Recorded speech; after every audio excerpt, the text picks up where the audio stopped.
Welcome to Crime Beat. I'm Anthony Robart. Tonight, a frantic search for a missing mother of 5.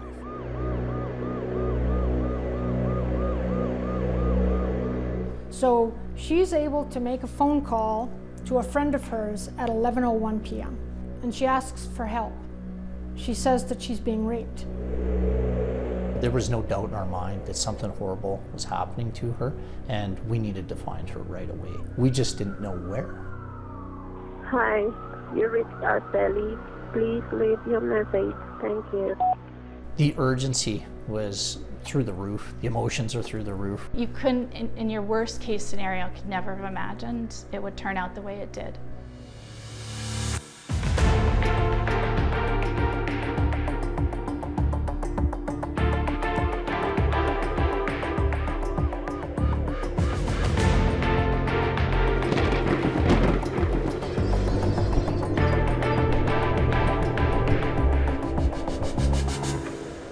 Here now is Nancy Hixt with a prayer for Arceli and a warning. Details of this case are extremely disturbing. January 17th, 2008 was an especially frigid night in Calgary, the kind of weather that makes people want to stay home. But for Constable Russ Williamson, duty called. Like, it was freezing outside. I remember that. It was a really light snow. Obviously, it's mid-January. I want to say it was at least minus 30 degrees outside. It was a very, very cold evening. Williamson is a veteran detective with the Calgary Police Service. But in 2008, he was working as a senior patrol officer. Well, I was working night shift. At that time, we called them 2100s, which basically working at 9 at night till 7 in the morning. Yeah, it was a pretty normal shift. Like, that area of the city can be pretty busy. And I know my partner and I, we had an arrest that we had taken down to the arrest processing unit. We had just taken a prisoner down there and had admitted him in, and we were leaving. And when we were leaving, I remember there was this call that was up on the board. My partner and I were driving together, and we were in our police vehicle, and I saw it, and it was in a different zone. It was just something unusual and unique about it. And so we asked the dispatch officer to send it to us. The call came in to 911 just after 11. This is an excerpt from that call. Yes, I just need help, please. Okay. This person is in downtown right now, and then she's crying, and then I think somebody's assaulting her right now. Someone's assaulting her. So she's rang you, has she? No, he called my friend. She called my friend, and then he called me also, and then we don't know what to do. Okay, right. So where in Sears in downtown. Okay. Do you know the address of where they are downtown? I'm sorry, because I just got nervous, and then she said that she's just in Sears in downtown, around downtown. So you don't know where this person is? Yeah. Oh, she is my friend. Yeah, do you know her? She's your friend, but you don't know where she is? She's in downtown. Okay, in downtown, but whereabouts in downtown? Around the church there. Mm-hmm.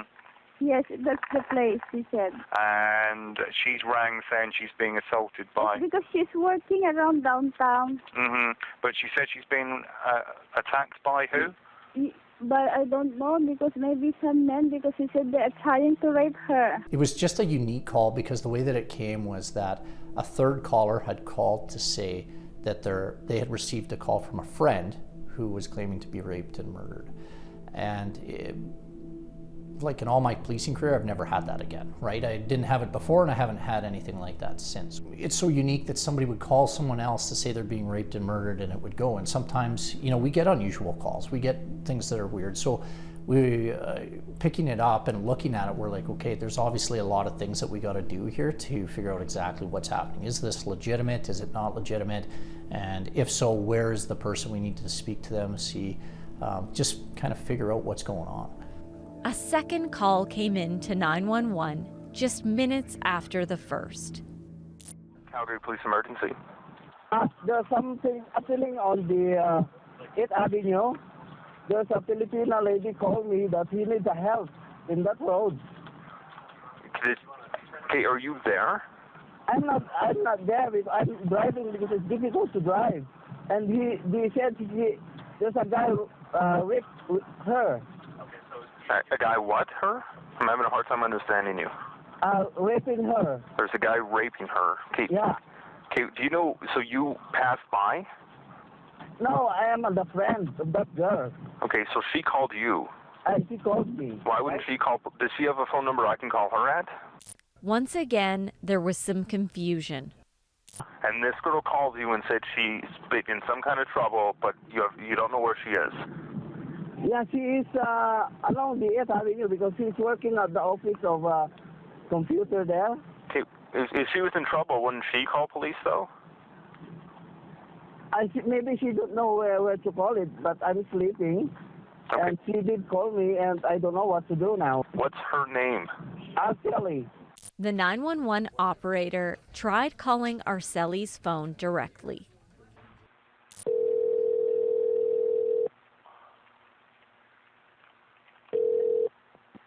Hi, you reached Arceli.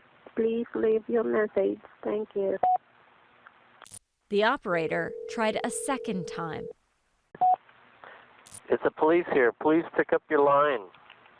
Hello, please pick up your line if you can. Or call 911.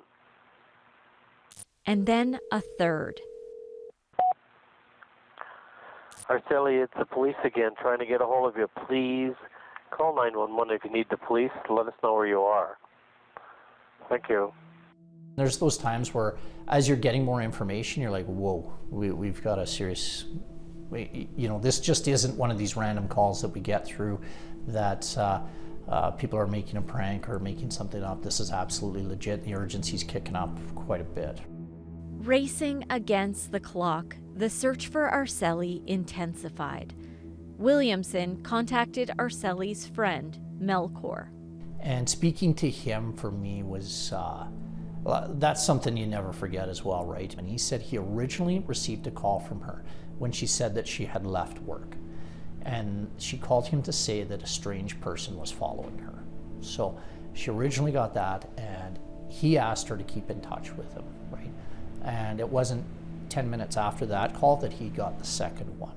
So much like on my cell phone, if I push talk, the last number that called comes up. So I think she just pushed talk twice. So I think it wasn't even so much of her dialing in a phone number or looking at 911, it was just talk, and I went to the last phone number. He was like witnessing it through audio for sure. At some point, the phone line wasn't open the entire time. He said it went dead at some point, right? So it was a brief call, but it was enough that, you know, obviously he was really, really shook by it.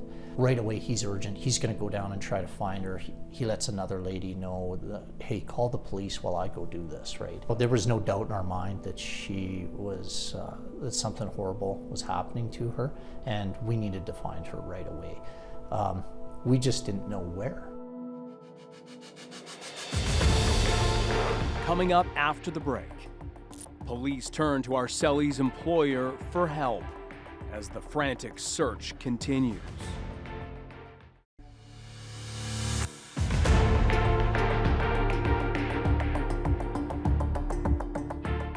Welcome back to Crime Beat. As the search for the missing mother of five intensifies, a third call to 911 and disturbing new details. Here now is Nancy Hixt with A Prayer for Arceli.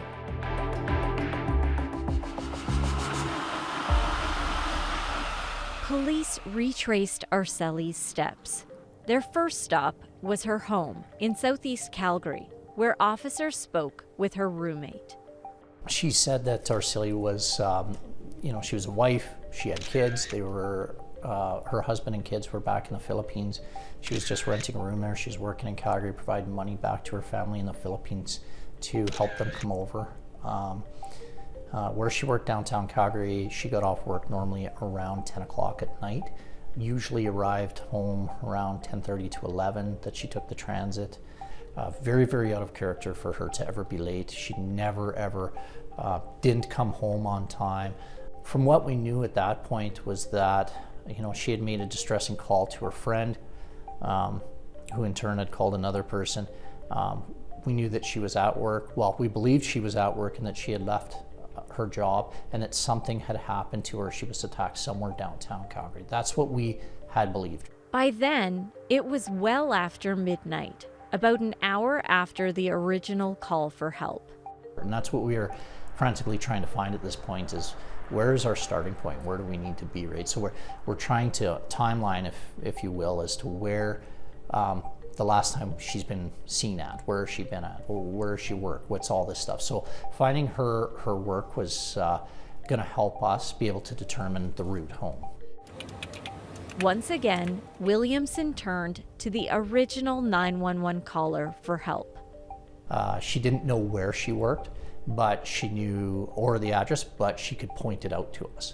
So we actually, my partner and I, we went and we actually picked her up and went down there. This business actually works late at night, and they were like a print shop, so they're off doing stuff. We were able to get a hold of a supervisor that in turn was able to find a couple of people that worked on shift at the same time. I'll never forget. I had gone to bed, and it was just like a normal night, and my phone rang 2 or 3 in the morning, and it was our CEO, George, and he just said, I answered the phone, and he said, Jane, Arcelie's missing. And I just said, what do you mean? And he said, the police are here, Arcelie's gone missing. And I don't even know at that point if I just probably hung up on him. I was out of bed at that point, grabbing clothes, to run myself down to the office to see what was going on, and it was shocking. Jane confirmed Arceli left work at about 10 p.m. You know, basically what we saw on the security footage was her just walking away from the building, and it wasn't anything, there was nobody there, there was nobody, you know, she just had her personal bag and stuff with her and walked out of view of the security footage.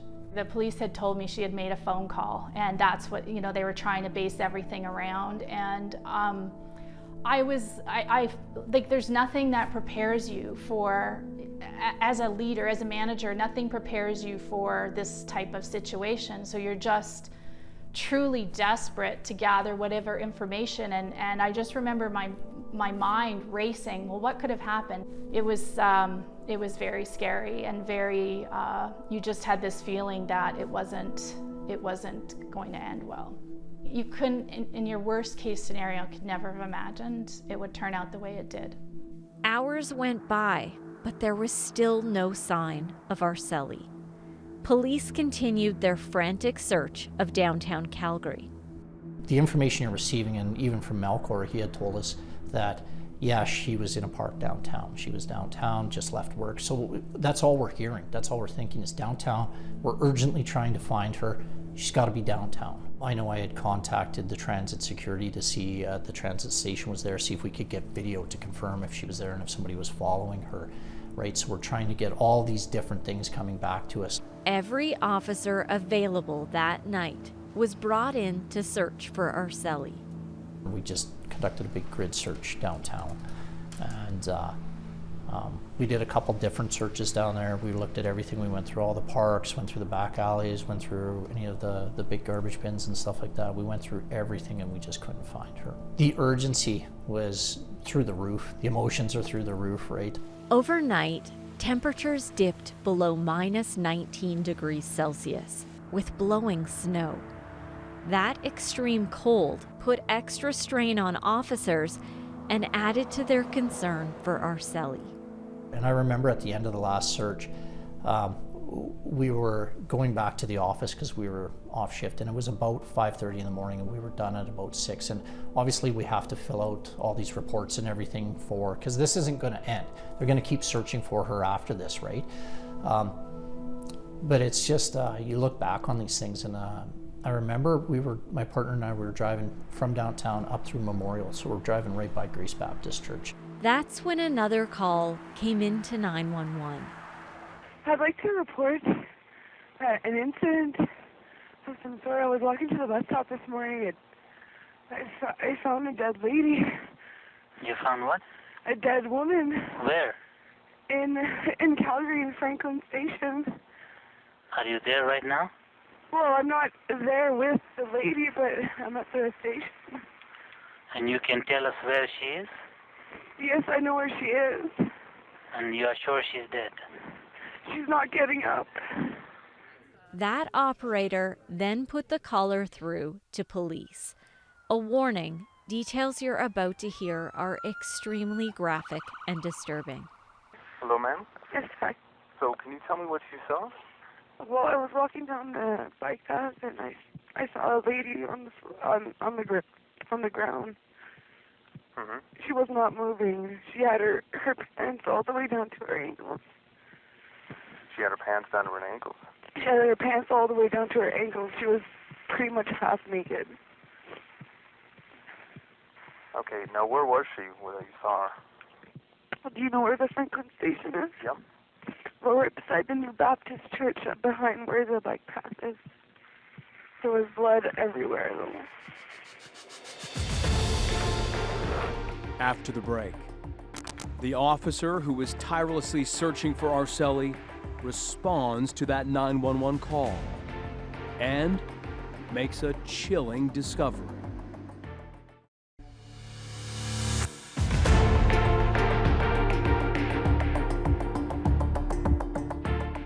Welcome back. A third call to 911 led police to a horrific scene. Here now is Nancy Hixt with A Prayer for Arceli.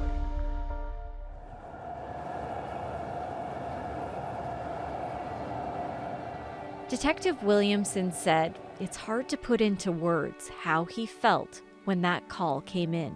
It was grief for sure, right? Like you just know, like you know the resolution wasn't good. And I mean, we probably knew that a long ways through that call, right? That the resolution is not going to be good. My partner and I we're going over there, right? We take the call, we're going over right away because we know. It took Williamson and his partner just a few minutes to arrive at the scene. I will tell you this, like out of all the crime scenes that I've been to, and I've seen a lot, right?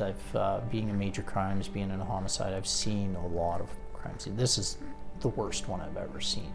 She died probably the worst death you could imagine, right? And she was beaten for sure. She had suffered significant facial injuries. The woman was beaten beyond recognition. Williamson said in his heart, given the circumstances and timing, he knew it was Arceli. That's when Williamson did something he had never done before as a police officer and has never done since. Well, I'm a Christian as well, and I know she was a Christian. I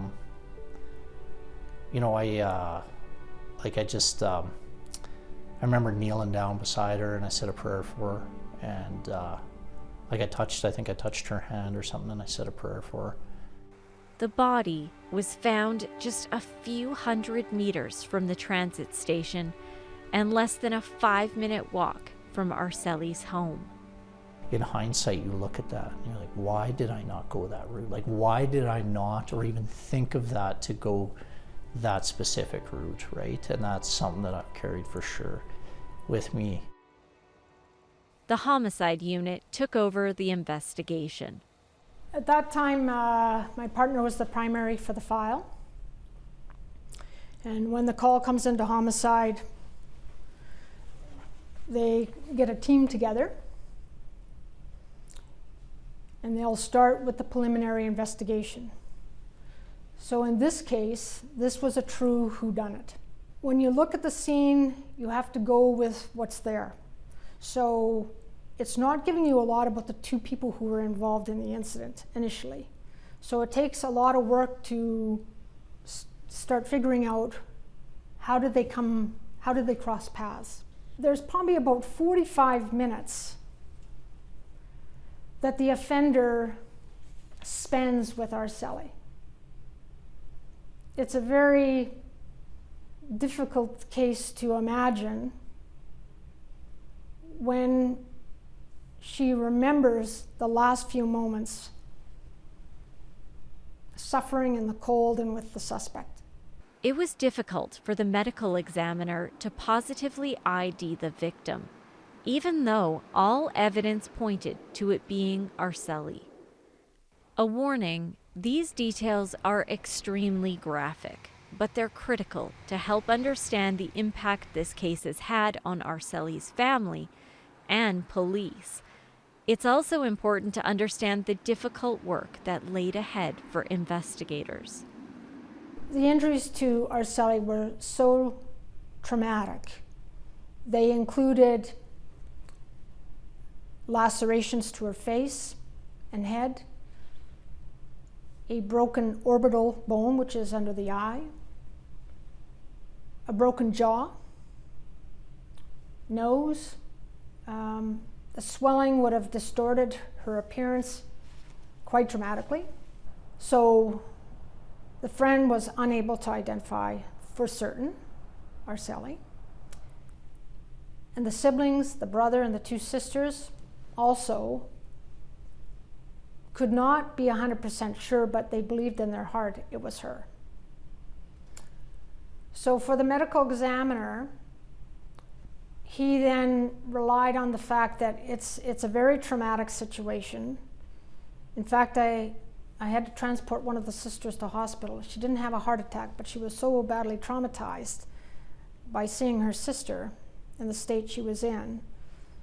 She was taken to hospital for a check. It took 6 days for police to get an official confirmation that the victim found was in fact Arcelie Laoagan. We were able to get our fingerprint, and the family members were able to supply prints to us. The second step was to ask 2 of the siblings to provide a DNA sample, which we compared to her DNA, which then gave the medical examiner's office the positive ID that they required. Arceli's family struggled to come to terms with what happened, distressed by the final call she made to her friend. She said, "Please help me. I need help. Somebody raped me." They also had to share the devastating news with Arceli's husband and 5 sons back in the Philippines.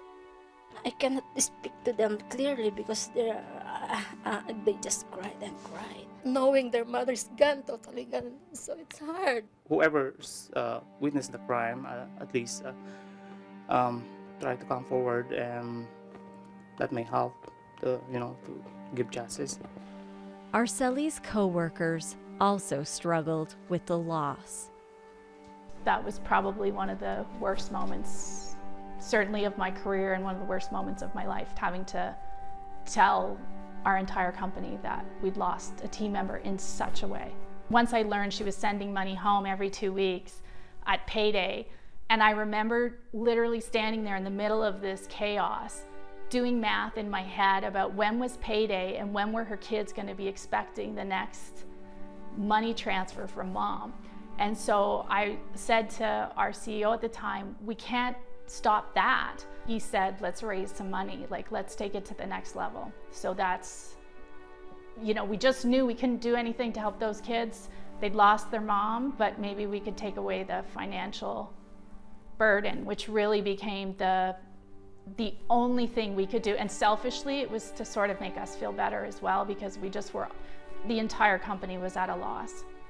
Twas grace that taught my heart. Days after Arceli's death, a memorial was held. Sometimes I can't believe that things happened to Arceli about this. So even at the moment, sometimes I'm just praying, "Lord, how I wish it's not her." In the day. Arceli's family vowed to follow through with her dream of bringing her kids to Canada for a better life. It was within her grasp. She was so close to accomplishing what she set out to do. We hope that that her untimely death will not mean the end of her dream. Coming up after the break, with an entire city on edge, the search for a killer heats up.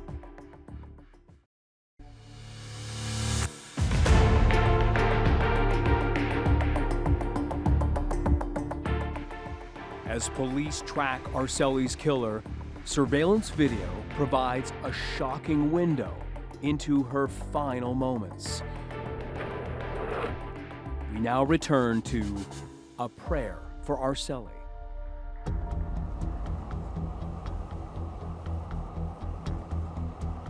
Investigators made steady progress in their hunt for a killer. CCTV footage showed a man who appeared to be following Arceli that night. Police also had the killer's DNA. They just needed to find the person who matched. In this case, we had evidence, but we didn't have an offender in the registry. We checked for other offenders in the area. So we contacted parole and probation to see whether or not there was anybody within the area that may be responsible. What became a very, very critical key piece of evidence was the fact that the offender left his cooler and his hard hat at the scene. The hard hat had several stickers on them. And they actually they provide information about a union that you work for or belong to, what type of work you do, where. So one of the detectives, having previous experience, recognized and knew the value of those stickers. Do we have some viable prints from the hard hat? And it would be swabbed for DNA. So DNA then it gets put off to the side because you have DNA, but we have an unknown person who belongs to that DNA. Prints, on the other hand, are quicker to recover and to confirm. And that's what happened in this case. 1 week after Arcelie Laoagan was found raped and beaten to death, police made an arrest. Christopher Watchiston was charged with first-degree murder. Russ Williamson, the original patrol officer who searched for Arceli, was one of 2 officers who escorted Watchiston as he was taken into custody.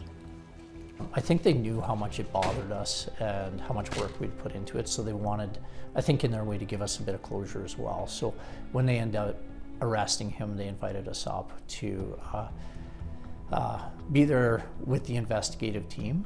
Slowly, we learned more about the accused killer.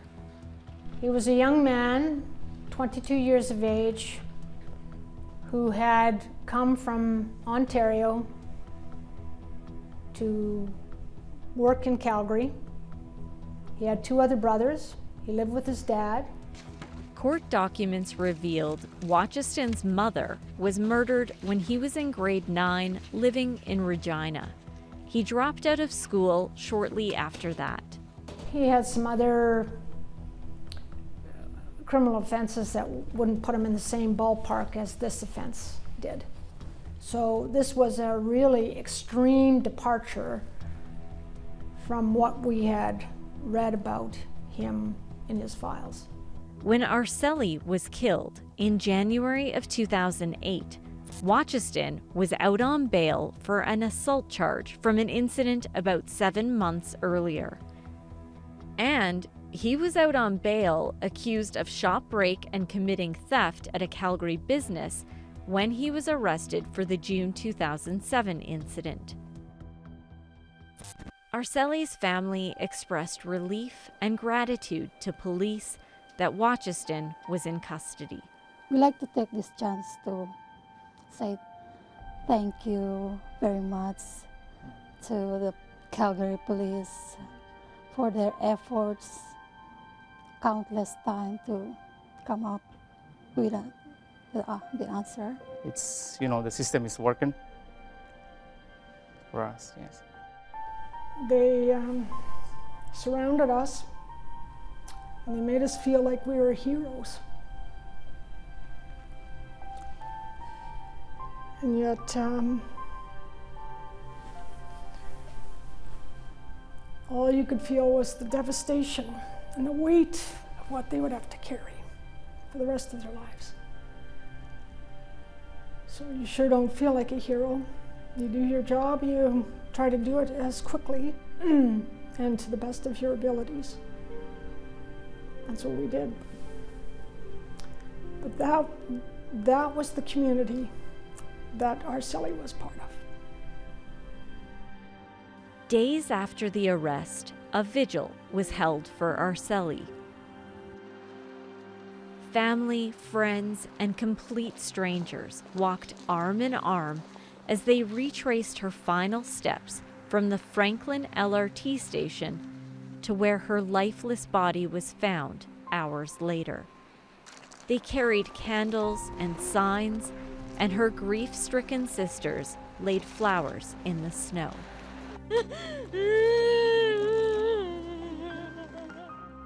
About a month later, the company Arceli worked for announced the trust fund they created for her sons had grown to over $100,000. We knew that, Calgarians and the community would come forward, but we had no idea the outpouring of support and compassion and that everybody has shown. To know that Arceli's 5 boys, not only can we help them right now, but we've set up this fund such that it can be managed well into the future so that her youngest boy can, continue to be looked after as the other 4 until they all reach adulthood. People were so generous. They're doing fine right now, like they're coping with the help of the family members. She really worked hard for her family. My sister left a legacy, and I'm proud to say she's my sister. On March 1st, 2010, just over 2 years after Arceli Laoagan was killed, Christopher Watchiston stood trial in front of a Queen's Bench justice. What had happened is earlier in the day, after they got off work, he went to a co-worker's house, and they were drinking. And the host of the party, one of the colleagues, went out and got more beer, and he continued to drink quite a bit. He didn't have lunch, so he got intoxicated fairly quickly. He had an argument with another colleague, so the host asked him to leave. And he was shown where to catch the bus. Took the bus down Center Street to downtown. He wandered around downtown. CCTV evidence from Calgary Transit was played in court. So it's at a critical point that we are able to see that he keeps a low profile, but he's watching women. He's actually raising his head occasionally to look. It was like he was looking for a particular woman, because others passed by him and he didn't give them a lot of luck. The video shows Arceli Laoagan, who had just got off work, walk to the nearby LRT station, then waited inside a transit shelter until her train left at 10:22 p.m. Watchiston was also seen boarding that same train. So she had her toque on, and she had her hood, she had a heavy jacket on and mitts on, and she was bundled very, very warmly because of the temperature. He had a heavy Carhartt jacket on. He was still dressed in his construction work clothes and his heavy boots. And those boots, unfortunately, did considerable damage during the attack.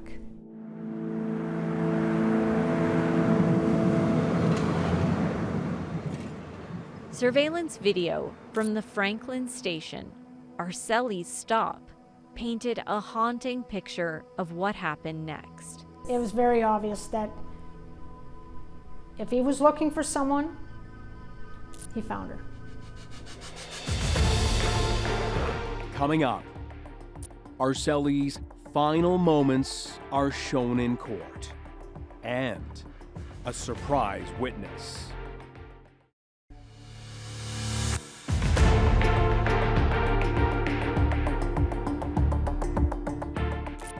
Shocking new details of what happened that fateful night are revealed as the trial continues. Here now is Nancy Hixt with the conclusion of A Prayer for Arceli. So from about 10:30 p.m., you see them go up the stairs. So they're actually physically walking up the escalator because it's broken. He's a few feet behind her, but you can see what she's wearing. You can see what he's wearing. He's a few feet behind her. He follows her out. And then he attacks her from, we believe, attacks her from behind, about 400 meters from the door of the LRT station. So the LRT captures the immediate proximity of the doors, but it's beyond that CCTV that the attack takes place. That was the last time Arceli Laoagan was seen alive. Police believe Watchiston attacked her just moments later, out of the view of surveillance cameras. Investigators used those final moments on CCTV, coupled with phone records that showed calls to her friend Melchor, to create a timeline. She left the LRT station at 10:36, called her friend at 11:01. He tried calling her back twice and got through at 11:09. The call lasted 4 minutes. He heard her cry for help. The next time anyone saw Arceli was more than an hour later. So around 12:30, sometime between 12:30 and 1 a.m., now on the Friday morning, January 18th, there was a person that was in by the Baptist church. They were in the area walking home. They thought they saw movement by the shrubs. So as they walked a little closer, they actually did see Arceli. They tried to speak to her, or they did speak to her, but she never responded. They could see her badly beaten face. There was blood around her head. Her pants were down at her ankle, so she was naked. And this was a very cold night. She was heavily clothed initially. She had a hat and mittens, which were thrown off to the side. So the person got scared, and they didn't notify police till the following day. Unfortunately, this person was afraid to call. Like, what they're seeing is horrifying, and they're not sure what to do, and they panicked and they left and went home. So it wasn't until 5:15 on Friday morning when a person walking to the C train to go to work saw her body and called police. McCallum said, according to evidence from the medical examiner, even if that person was able to get Arceli help at 12:30, it was likely already too late. He believed that she wouldn't have survived very long. Death would have been minutes versus hours. After the attack, Watchiston did not go home. He actually went to a friend's house. And he lied about why he was there. Just said he had an argument with his brother and asked to stay there for a few days. So our search for him, we found out that he never returned to work Friday morning. He didn't return Monday morning, so they terminated him. He made up a story to his friends. So if you take your boots off, you hide them in a room, or you put them away so your friend can't see the clothing. You make up a story that you had a fight. Blood is spilt, so nobody thinks the wiser. And if the friend doesn't really believe, who would actually think that someone, your friend, could could commit that horrendous a crime.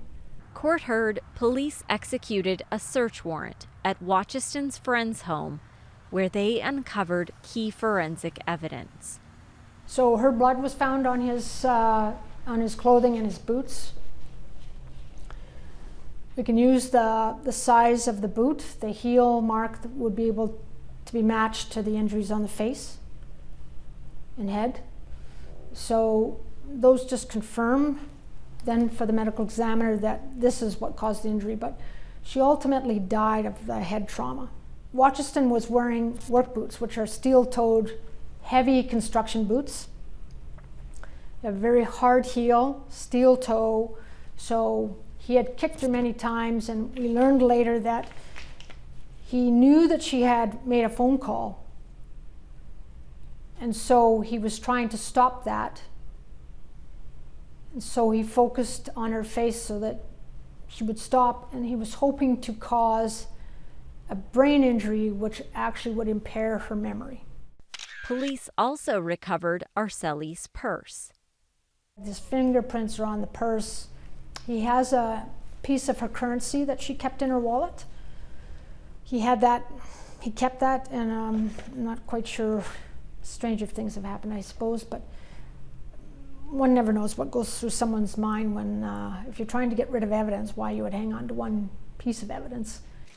During the trial, Christopher Watchiston took the stand in his own defense. He admitted to sexually assaulting Arcelie and also admitted he caused the head injuries that resulted in her death. But defense argued this wasn't first-degree murder, but rather second-degree murder. If you're convicted of first-degree murder, that's the most serious offense in the criminal code in terms of what we have, in terms of penalty. And there's no argument. If someone's convicted of first-degree murder, it's automatic 25 years, and there's other criteria for that. Second-degree murder has anywhere between 10, minimum life 10, to 25. So there's a wide latitude for judges who convict someone of second-degree murder and the penalty that's to be imposed. Alan Hepner expressed sympathy for Arcelie's family. He saw the crime scene photos and acknowledged the horror she suffered. He also stressed the importance of someone like Watchiston having someone to defend him in court. It's always important. You have to take on those first-degree murder cases. Sometimes you shy away. I had a case not long ago where a guy wanted to plead guilty to first-degree murder. I said, I'm not pleading guilty to first-degree murder. You get someone else to plead you guilty. I said, this is the most serious offense in the criminal code. After 12 days of hearing evidence, the question for the court was this first-degree murder or second-degree? The Queen's Bench Justice found Watchiston guilty of first-degree murder. Arcelie's family was there the day the decision was handed down. They left court relieved it was over and focused their attention on honoring Arcelie's memory. She left a legacy. She's a good mother. For Detective Williamson, the man who tirelessly searched for Arcelie and prayed over her, her death still impacts him to this day. I cannot drive by that location without thinking of that. But you definitely have those images in your head, and those are things that, like I said, they burn in your brain, and there's no getting rid of them. I mean, thank God he got caught, because those strangers attacks like that, who knows if that would have happened again by him, right? So out of the entire blessing, out of everything, that's probably the only blessing that came out of that whole situation. Despite her siblings' best efforts, Arcelie's dream of having her 5 sons come to Canada has not happened yet. They're still living in the Philippines. 3 of them are in the engineering profession. The youngest is still continuing his education. They credit their success to the generosity of Calgarians and to Arcelie's workplace, West Canadian, and the trust fund they created. I'm Anthony Robart. Thank you for joining us tonight on Crime Beat. To learn more about this case, subscribe and listen to my Crime Beat podcast. for free on Apple Podcasts, Spotify, or wherever you find your favorite podcasts. And for previous episodes of Crime Beat TV, go to the Global TV app, visit globaltv.com, or check out our Crime Beat YouTube page.